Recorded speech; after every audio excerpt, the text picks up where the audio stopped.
Hello प्यारे बच्चों, एक बार फिर से आप सबका अपने YouTube चैनल पर स्वागत है। तो बच्चों, आज की क्लास में हम जवाहर नवोदय विद्यालय के एंट्रेंस एग्ज़ाम 2022 के लिए क्लास 6 के सब्जेक्ट मैथ के कुछ महत्वपूर्ण सवालों को लेकर आए हैं। इस प्रकार के प्रश्न आपके एंट्रेंस एग्ज़ाम में हमेशा पूछे जाते हैं। तो शुरू करते हैं आज की वीडियो। तो आपका क्वेश्चन नंबर 1 है, लिखा है 6453 में 6 के स्थानीय मान तथा अंकित मान में अंतर होगा। मतलब आपको जो यहाँ पे लिखा है 6453, इसमें जहाँ पे आपको दिख रहा है 6, इसको आपका निकालना इसका स्थानीय मान। तो इसका स्थानीय मान कितना होगा? स्थानीय मान निकालने का तरीका क्या होता है? 6 गुणते 1। 1 के बाद कितने जीरो आएंगे? जितने 6 के बाद अंक हैं, कितने अंक हैं? 1 2 3, तो यहाँ पे 3 जीरो आएंगे। इसका हम गुणा करा देंगे, कितना आएगा? 6 गुणते 1000, 6000। मतलब जो 6 का स्थानीय मान आएगा वो आएगा तुम्हारा 6000। अब भी लिखा है अंकित मान।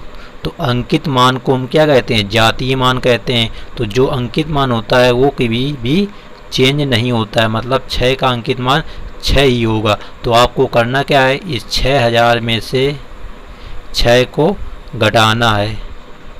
मतलब जो तुम्हारा आया अंकित मान 6000, इसमें से स्थानीय मान 6000, उसमें से अंकित मान 6 को हमको घटाना है। तो देखो ज़रा, यहाँ से हम हासिल लेंगे क्योंकि सीधा तो घटेगा नहीं। तो यहाँ से हासिल लेंगे तो इसमें 10 होगा, इसमें हासिल, इसमें 10 हुआ, इसमें हासिल होगा तो इसमें 10, 10 में 6 गया 4 आएगा। यहाँ 10 हुआ था, हासिल लिया तो यहाँ कितना बचा? 9। इसी प्रकार यहाँ 9 बचा, यहाँ से हासिल लिया था तो कितना बचा? 5। तो आंसर कितना आएगा? 5994। देखो जरा किस ऑप्शन में दिया गया है। तो आपके ऑप्शन नंबर 1 में दिया गया है। तो इस प्रकार प्रश्न नंबर 1 का जो आंसर होगा वो आंसर नंबर 1 होगा। उम्मीद करते हैं बच्चों कि इस प्रकार के प्रश्न अब आप लोग कर लोगे। बच्चों, यहाँ पर आपको अंतर पूछा गया था, इसलिए हमने क्या किया है? दोनों को घटा दिया है। आपके एग्ज़ाम में योगफल पूछेगा या कह देगा गुणनफल बताओ, कुछ भी पूछ सकता है। तो बस आपको स्थानीय मान और अंकित मान कैसे निकालते हैं ये ज़रूर आना चाहिए। अगला प्रश्न आपका है प्रश्न नंबर 2, लिखा है 50 से 100 तक कुल अभाज्य संख्याएं हैं। मतलब 50 से लेकर 100 तक तुम्हारी जो अभाज्य संख्याएं हैं वो कितनी हैं? तो बच्चों, हमने आपको इसका आंसर जो हमने मैथ की क्लास नंबर 1 पढ़ाई थी वहाँ पे बताया था कि जो 50 से लेकर 100 तक जो अभाज्य संख्याएं होती हैं वो तुम्हारी होती हैं 10। कितनी होती हैं? 10। अब यदि आपको पता होंगी कौन कौन सी होती हैं तो उनको आप लोग लिख भी सकते हैं। जैसे 53 होता है, फिर तुम्हारा 59 होता है, 61 होता है, 67 होता है, तुम्हारा 71 होता है, 73 होता है, 79 होता है, 83 होता है, तुम्हारा 89 होता है और होता है 97। देखो ज़रा 10 हो गई। 1 2 3 4 5 6 7 8 9 10। तो ये होती तुम्हारी 50 से लेकर 100 तक अभाज्य संख्याएं। तो आप लोगों को एक प्रश्न का उत्तर देना है कि 1 से लेकर 100 तक, 1 से लेकर 100 तक कितनी अभाज्य संख्याएं होती हैं, वो आपको कमेंट बॉक्स में इसका उत्तर बताना है। अगला प्रश्न देखो। तो आपका अगला प्रश्न है प्रश्न नंबर 3, लिखा है 3 अंकों की सबसे छोटी संख्या है। मतलब कि आपको ऑप्शन दिए गए हैं, इनमें बताना है कि 3 अंकों की सबसे छोटी संख्या है। तो हमने आपको बताया था कि छोटी संख्या लिखने का तरीका क्या होता है। तो यहाँ कितने अंक कह रहा है? 3 अंक कह रहे। तो हमने कहा था 1 बना लेना, उसके बाद में 3 अंक कह रहा तो इसमें 1 अंक हटा दो, कितने बचे? 2 अंक, 2 जीरो रख देना, वही हो जाती है 3 अंकों की छोटी संख्या। तो 3 अंकों की छोटी संख्या कितनी होगी तुम्हारी? 100, जो कि ऑप्शन नंबर 3 में दिया हुआ है। तो इस प्रकार आपका प्रश्न नंबर 3 का उत्तर होगा ऑप्शन नंबर 3। अगला प्रश्न है, लिखा है 5 की पावर 0, 5 की पावर 0 का मान क्या होगा।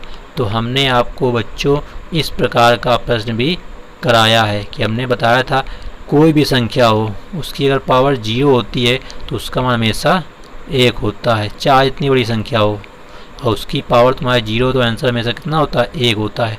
तो यहाँ पे लिखा है 5 की पावर 0, तो इसका भी आंसर कितना होगा तुम्हारा, 1 होगा।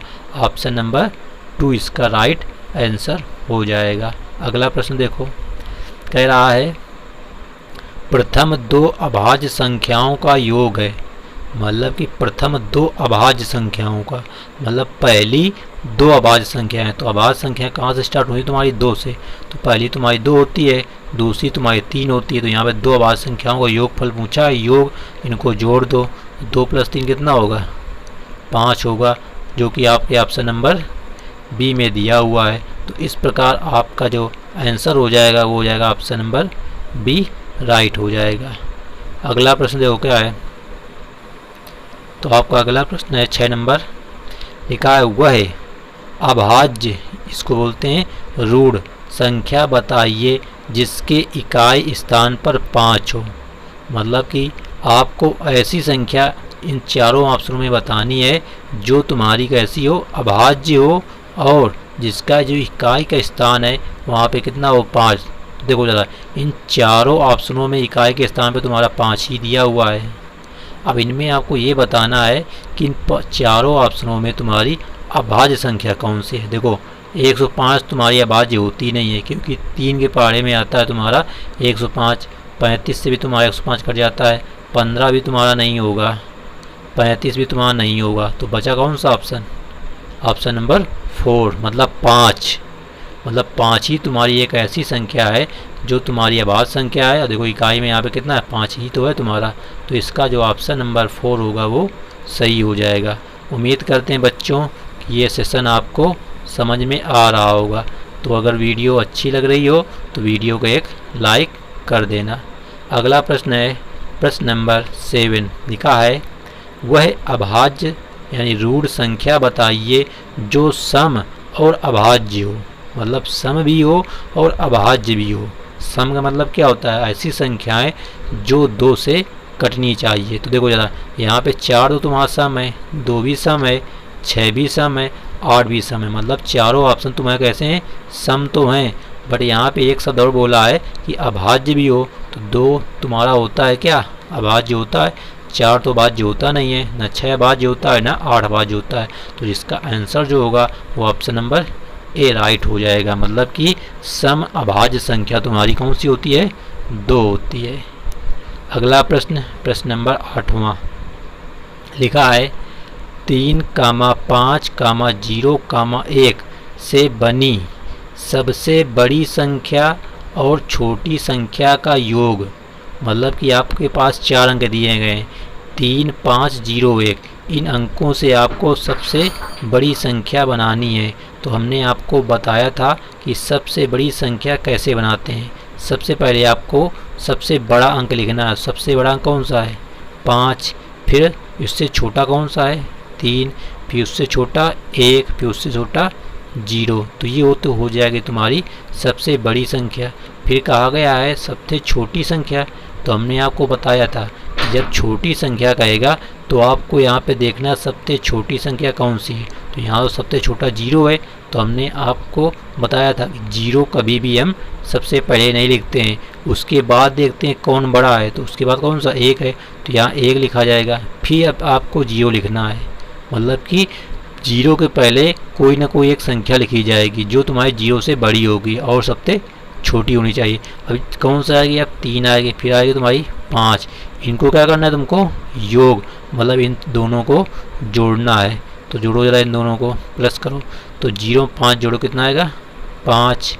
यहाँ 3 और 1 4, 3 में 0 जोड़ोगे 3, 5, 1 6। तो कितना आया, 6345। देखो किस ऑप्शन में दिया हुआ है, तो ऑप्शन नंबर ए।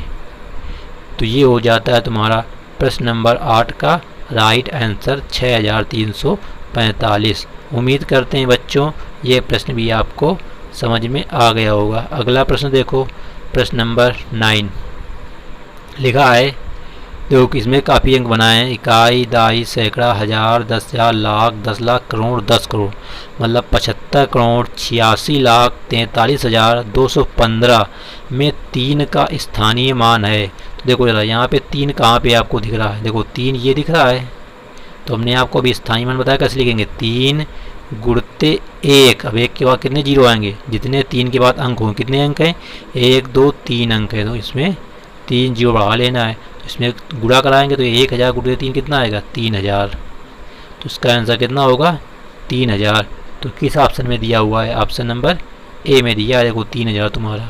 तो तुम्हारा जो है 75 करोड़ 86,43,215 में 3 का स्थानीय मान कितना होगा, 3000 होगा। तो इस प्रकार आपको स्थानीय मान ज्ञात करना होता है। अगला प्रश्न और आज की वीडियो का अंतिम प्रश्न लिखा है, 2 लगातार विषम संख्याओं का अंतर है, मतलब 2 लगातार हमको विषम संख्याएं लेनी है, उनका आपको अंतर बताना है। तो हमने आपको जब विषम संख्या की परिभाषा बताई थी लेक्चर नंबर 1 में, तो हमने आपको बताया था कि कभी भी आपसे लगातार 2 विषम संख्याएं कह दे तो उसमें जो अंतर होता है वो कितने का होता है, 2 का होता है। तो इसका आंसर नंबर 1 जिसमें लिखा है 2 वो सही हो जाएगा। अब ये 2 क्यों होता है तो इसका भी रीजन देख लो। तो आपको लगातार विषम संख्या कह रहा है, तो सबसे पहली विषम संख्या क्या होती है, 1, फिर होती है 3, फिर 5, फिर 7, फिर 9, फिर 11, फिर 13, इसी बार 15, 17, 19। देखो इनमें अंतर कितने चल रहा है, अंतर कैसे निकालते हैं, बड़ी में छोटा घटा के, देखो लगातार इन दोनों निकाल लो, चाहे इन दोनों निकाल लो, कहीं भी निकाल लो। 3 में 1 घटाओ कितना बचेगा, 2 बचेगा। 7 में 5 घटा दो तो 2 बचेगा। देखो सभी जगह तुम्हारा कितना आएगा, 2 ही आंसर आना है। तो इसलिए तुमको ये ध्यान रखना है कि 2 लगातार विषम जो संख्याओं का जो अंतर होता है वो कितना होता है, 2 होता है। इस प्रकार एक प्रश्न और आपका यहाँ से बन सकता है कि 2 लगातार, अब यहाँ विषम की जगह कह देगा सम, मतलब सम संख्याओं का अंतर, तो उसका भी आंसर तुम्हारा 2 ही होगा। कैसे होगा, तो तुम्हारी पहली संख्या सम कौन सी होती है, 2 होती है, दूसरी 4, तीसरी 6, चौथी 8, इसी प्रकार 10, इसी प्रकार 12। तो देखो इनमें अंतर कितने चल रहा है, 2 का चल रहा है। 4 में 2 घटाओगे 2 आएगा, 6 में 4 घटाओगे तो भी 2 आएगा। तो ये हमेशा विषम कहे या सम कहे उसका जो आंसर होगा हमेशा कितना होगा, 2 होगा। तो बच्चों ये थी आज की वीडियो। अगर वीडियो पसंद आई हो तो वीडियो को एक लाइक कर देना, और चैनल पर पहली बार आए हो तो चैनल को सब्सक्राइब कर लेना, बेल आइकन को भी प्रेस कर लेना। किसी भी अन्य जानकारी के लिए आप हमारे व्हाट्सएप ग्रुप, जिसकी लिंक वीडियो के डिस्क्रिप्शन बॉक्स में दी गई है, को ज्वाइन कर लें, जिससे आपकी सभी प्रॉब्लम वहाँ पर सॉल्व कर दी जाती हैं। Thanks for watching this video.